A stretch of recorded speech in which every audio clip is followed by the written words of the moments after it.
Asociación Camino Anima Mundi presenta. Bueno, imaginemos por un momento la siguiente escena. Despertamos así, de golpe, hay ruido, mucha confusión, luces que parpadean y un dolor agudo. Uf, suena fatal. Sí, desde luego. O sea, si nuestra expectativa era despertar tranquilamente en el salón de nuestra casa, con todo perfectamente ordenado, el café recién hecho y una música suave de fondo, pues esta situación nos parecerá un absoluto infierno, claro. Sentiremos que todo ha fallado. Lógico, te entra el pánico. Pero, ¿y si alguien nos dice que no estamos en un salón de estar, sino en una sala de partos, justo en mitad de una intervención vital? A ver, la realidad sigue siendo dolorosa, obvio, pero el significado de ese dolor, pues, acaba de cambiar por completo. Fíjate que esa imagen es el punto de partida perfecto para la inversión profunda que vamos a hacer hoy. Porque normalmente, cuando intentamos entender el mundo o nuestra propia existencia, buscamos la claridad de un plano arquitectónico. Claro, queremos ver un diseño terminado. Exacto. Un diseño donde cada pieza encaje sin fisuras, o sea, como un mecanismo de relojería. Y claro, cuando nos damos de bruces con la realidad del sufrimiento o de la complejidad humana, pues ese plano se desmorona por completo. Y pensamos que el mundo está simplemente roto. Por eso el objetivo de este análisis a fondo de hoy no es repasar intuiciones teológicas aisladas o piececitas de un puzzle, sino desplegar un mapa inmenso. Vamos a explorar una arquitectura total, una gran narrativa integradora donde Dios, el mundo, la gracia, el sufrimiento y el propio corazón humano encajan en un mismo drama que es fascinante. Y para entender cómo encajan las piezas de nuestra vida en esa inmensa arquitectura, el primer paso tiene que ser necesariamente una labor de demolición. Tenemos que derribar una idea muy extendida sobre qué es exactamente este mundo y quién lo sostiene. Vale, vamos a desgranar esto. Porque la visión moderna que solemos tener casi por defecto es la del relojero ciego, ¿no? O la del ingeniero cósmico. El gran programador, sí. Eso es. Nos imaginamos a un Dios que diseña el universo, establece unas leyes físicas impecables, le da cuerda al mecanismo y luego, pues, se marcha a observar desde la grada. Como si la cosa ya no fuera con él. Totalmente. Y es una idea muy cómoda, pero también es como imaginar a un padre que aporta la biología para que nazca un hijo y luego abandona la casa. Lógica profunda nos propone. Ojo con esto. El mundo no es una máquina diseñada desde fuera. Ni tampoco un tablero de ajedrez, donde las piezas se mueven solas. Ni un tablero. Es una creación viva, algo que podríamos llamar una cosmopoiesis, un cosmos en constante gestación. Dios no es un programador externo que teclea código desde lejos, es la fuente inagotable del ser que sostiene absolutamente todo desde dentro. Claro. Y eso resuena un montón con lo que se lee en el libro de los Hechos de los Apóstoles, en aquel discurso de Pablo en Atenas, cuando dice aquello de que en él vivimos, nos movemos y somos. Exacto. No está describiendo un escenario donde actuamos. No, está hablando de la propia condición de posibilidad de que existamos momento a momento. O como se afirma en el prólogo del Evangelio de Juan, que todo se hizo por medio de él, refiriéndose al Logos. Sin él, es que nada de lo que existe tendría consistencia. Me gusta mucho que saques esos textos, porque nos obligan a ver la creación como algo no terminado. Es buena, es real, sí, pero al mismo tiempo es finita, vulnerable y está abierta. Si aceptamos que la creación no es un producto que salió perfecto de una fábrica, Sino un proceso vivo. eso es, entonces forzosamente tiene que desplegarse en el tiempo. Y ese despliegue es lo que llamamos historia. Pero claro, cualquier historia real que se despliega en el tiempo implica riesgos, implica relaciones, mediaciones, herencias y, por tanto, la posibilidad de madurar, pero también la terrible posibilidad de la herida, de la deformación. De la violencia, claro. Volviendo a la imagen del principio, la metáfora correcta para nuestro mundo no es la de un laboratorio estéril, sino la de un parto. A ver, en un laboratorio impecable nada siente dolor, nada sufre. Pero tampoco nace nada verdaderamente vivo. Exactamente. Un parto, en cambio, está lleno de incertidumbre extrema, de sangre, de peligro, pero da lugar a la vida. Y esa distinción es vital para no caer en caricaturas de Dios. Dios no ama la toxicidad ni el dolor, pero no quiso un decorado perfecto poblado por autómatas. La vulnerabilidad es la condición absolutamente indispensable para que exista el amor real. Claro, es imposible amar sin la posibilidad de ser herido. O de rechazar ese amor. Es lo que resuena profundamente en la carta a los romanos cuando afirma que la creación entera gime y sufre dolores de parto hasta el presente. Hay un crujido constante en la historia, porque algo inmenso está intentando nacer a través de esa misma vulnerabilidad. Y dentro de este parto histórico, ruidoso y muchas veces doloroso, aparece el habitante principal de la trama, que es el ser humano. Nosotros no llegamos a este mundo como espectadores neutrales que se sientan en la butaca a ver qué pasa. Llegamos arrojados al barro. En mitad de la acción. Y aquí es donde se pone realmente interesante la cosa, porque esto choca frontalmente con uno de los mitos intocables de nuestra época. Hablo de la ilusión de la libertad absoluta. Te refieres a la idea del individuo que se inventa a sí mismo desde cero, ¿verdad? Totalmente. El self-made man, esa obsesión contemporánea de que elegimos todo desde un vacío neutral a base de pura fuerza de voluntad. Pero la realidad es que nadie vive desde cero. Somos criaturas profundamente narradas. Ya venimos atravesados por historias inmensas que nos preceden. Narrativas sanas, tóxicas, salvíficas. Sí, pienso en la parábola del sembrador. La semilla que cae es la misma, pero los terrenos son radicalmente distintos. Hay pedregales y hay tierra fértil, y esos terrenos son así debido a sus heridas previas. Y esto nos obliga a redefinir la libertad. La libertad no es una soberanía pura y aislada, es lo que podemos llamar una responsividad histórica, es decir, un margen de respuesta. Ya. Todos tenemos capacidad de responder a lo que nos pasa, pero ese margen es desigual, está condicionado por ese terreno que mencionabas. Y en este ser humano se da una tensión constante entre dos centros de gravedad. La tradición los llama la carne, o el palaios, que es el yo encerrado en sus heridas, y el espíritu o kainos, que es el principio nuevo. Hagamos un alto ahí porque esto se suele malinterpretar muchísimo. Al oír carne y espíritu, es facilísimo caer en el viejo cliché dualista de cuerpo malo, alma buena, como si lo puramente físico fuera el problema. Completamente falso. No es una división anatómica. Alguien puede ser enormemente carnal en un sentido teológico, siendo muy intelectual y estético, si su centro de gravedad es el puro egoísmo y la autoclausura. Son dos formas de gobernar la existencia entera. Ahora bien, si admitimos que nuestra libertad está tan herida y que nuestro centro de gravedad suele estar atrapado en el paleios, en ese yo encerrado, pues resulta evidente que es imposible sanarnos a nosotros mismos solo a base de esfuerzo. Claro, es como intentar levantarse del suelo tirando de los propios cordones de los zapatos. No hay punto de apoyo. Y es ahí donde entra la inmensa realidad de la gracia. Que, a ver, la gracia a menudo se ha mercantilizado como si fuera un premio al buen comportamiento o una lotería, pero en realidad es la presencia viva de Dios, siempre ofrecida, siempre intentando mediar en lo cotidiano. Una oferta constante. Es como el sol y la ventana. Nuestras buenas obras o nuestra voluntad no fabrican la gracia. Pensar eso es tan absurdo como creer que abrir una ventana fabrica la luz del sol. Abrir la ventana es solo el gesto necesario para dejar que la luz, que ya estaba ahí fuera, inunde la habitación. Y si conectamos esto con el panorama general, esa luz que inunda la habitación no es una energía abstracta, lo que hace es descentrar nuestro egoísmo, hacer emerger ese kainos, lo nuevo.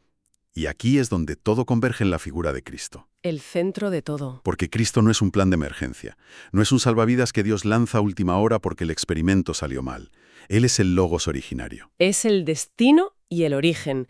Como se lee en la carta a los Efesios, el plan desde el principio de los tiempos era reunir todas las cosas en Él.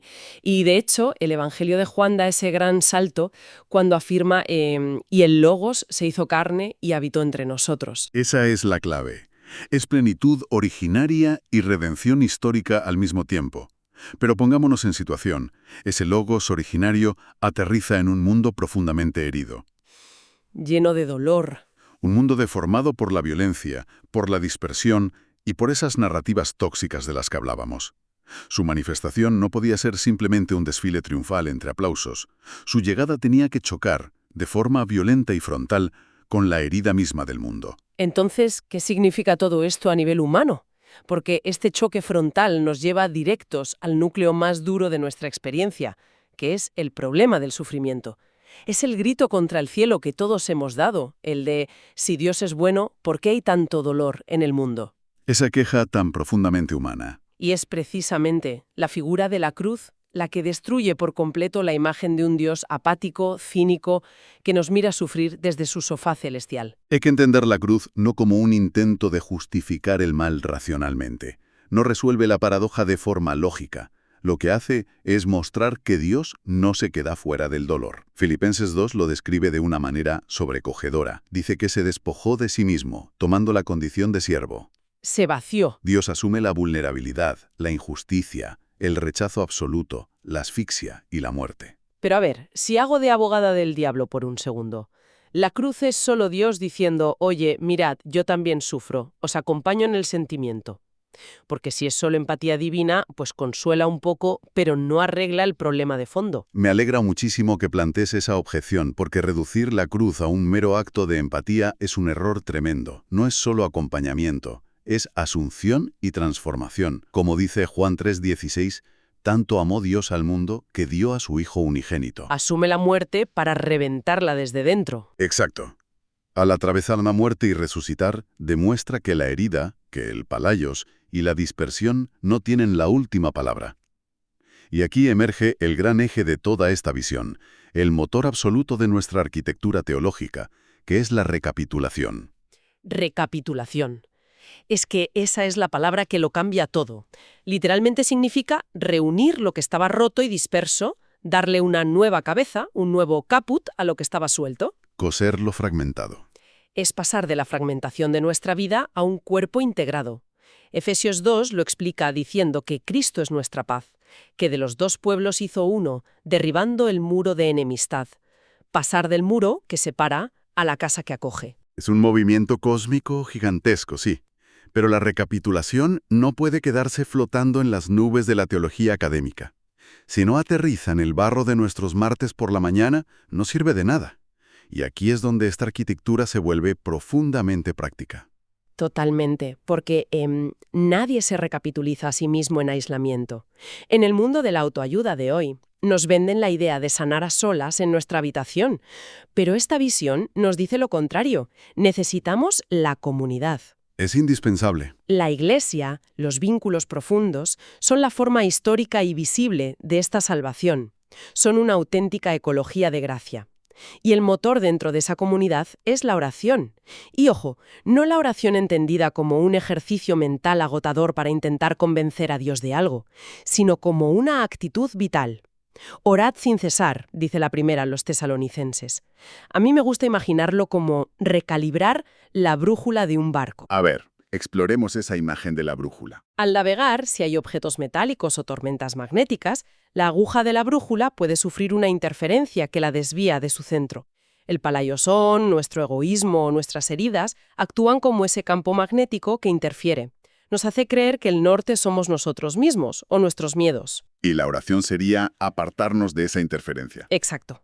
La oración y lo que llamamos la vida remitida no es otra cosa que alejar esa interferencia. Es remitir una y otra vez nuestros afectos, nuestros problemas y nuestro tiempo hacia la referencia mayor, hacia Cristo, para que la aguja vuelva a apuntar al norte verdadero. Y fíjate cómo esa recalibración constante destruye por completo lo que solemos llamar espiritualismo evasivo.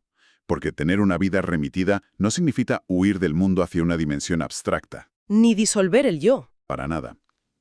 Todo lo contrario. Enseña a habitar este mundo herido con un centro de gravedad completamente nuevo.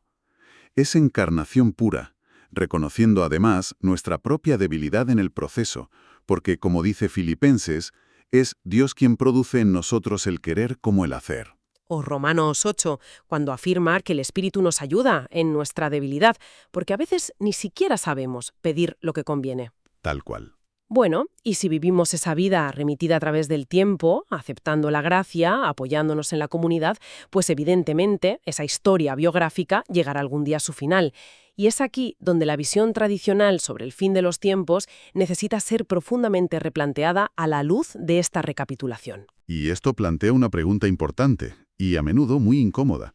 ¿Cómo juzga exactamente un Dios que ha decidido entrar en la herida del mundo? Un Dios que comprende perfectamente nuestras narrativas tóxicas y sabe que nuestra libertad estaba condicionada. Claro, el juicio final no puede ser una contabilidad fría. No es un test estandarizado donde la regla se aplica igual para todos sin importar su historia. Exacto. Eso derriba por completo el moralismo simplista. A veces imaginamos el juicio como si todos estuviéramos corriendo en una misma pista de atletismo y Dios estuviera al final con un cronómetro. Un juez imparcial pero ciego a las circunstancias. Pero la cruda realidad es que unos corren en una pista llana, con viento a favor, mientras que otros corren con los pies encadenados, saltando muros, arrastrando traumas infantiles y una historia de pura devastación. No se puede medir el rendimiento ignorando el punto de partida. Así es, no sería justo en absoluto. El juicio es más bien la revelación plena de la verdad concreta de cada vida, pero expuesta a la luz de Dios. El Evangelio de Juan 3 lo dice claramente, y este es el juicio, que la luz vino al mundo. Esa luz divina toma en cuenta el contexto milimétrico. ¿Qué amor se recibió realmente? Sí, qué heridas paralizantes existían, qué pequeña luz verdadera se tuvo entre las manos, y, dadas todas esas circunstancias, qué grado de apertura se logró. Buf. Eso cambia todas las reglas del juego. Significa que en una vida que ha sido completamente destrozada por el abuso o por una narrativa de desesperanza, una sola gota de apertura genuina al amor, un solo acto de perdón, puede tener un valor inmenso a los ojos de Dios. Quizá mucho más que la aparente perfección moral de alguien que nunca tuvo obstáculos reales. Y no estamos diciendo que la moralidad no importe, sino que se redefine desde la misericordia absoluta y la verdad absoluta, que en Dios son la misma cosa. Solo un Dios crucificado, que ha habitado la debilidad y conoce la asfixia desde dentro, puede juzgar sin que su juicio se convierta en una obscenidad. Él conoce la textura exacta de nuestra fragilidad. Es una visión que da vértigo por su enorme belleza y su compasión. Nos obliga a mirar al otro con unos ojos completamente nuevos.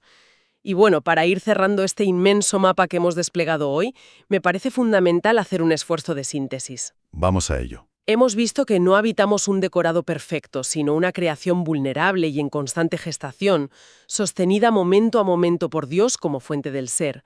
Una historia visitada por la gracia que se ofrece constantemente. Hemos comprendido que estamos configurados por relatos y heridas. Pero redimidos por la cruz del Logos. Que no huyó del dolor, sino que lo atravesó hasta el fondo. Y que nosotros estamos llamados a sanar, no solos, sino en comunidad y mediante una vida remitida hasta que la luz revele la verdad final y compasiva de lo que hemos sido. Una síntesis fantástica que recoge toda la arquitectura. Y antes de poner el punto final, me gustaría lanzar una reflexión a cualquiera que nos esté acompañando hoy para que resuene en el silencio de los próximos días. Si resulta que el universo entero, la historia misma con todo su peso, está inmersa en este majestuoso proceso de recapitulación, ¿qué aspecto específico de nuestra propia historia fragmentada, qué narrativa tóxica interior está esperando hoy, en este preciso momento, que dejemos entrar a esa gracia para ser reconciliada? Todo lo que está disperso, herido, enemistado o desencajado está llamado a ser reunido y rehecho en Cristo, desde el cosmos hasta el corazón humano. Esa es la promesa que nos sostiene, la seguridad de que no caminamos por un mecanismo frío que puede romperse, sino por un bosque vivo que está siendo redimido. Ha sido una exploración verdaderamente transformadora. Si todo este recorrido teológico y vital ha movido algo por dentro o ha iluminado alguna zona oscura del propio mapa, invitamos muy cálidamente a continuar esta conversación. Se puede escribir directamente al correo quiero@caminoanimamundi.org. Será un privilegio enorme seguir desenredando estos hilos en comunidad. Hasta nuestra próxima inmersión profunda.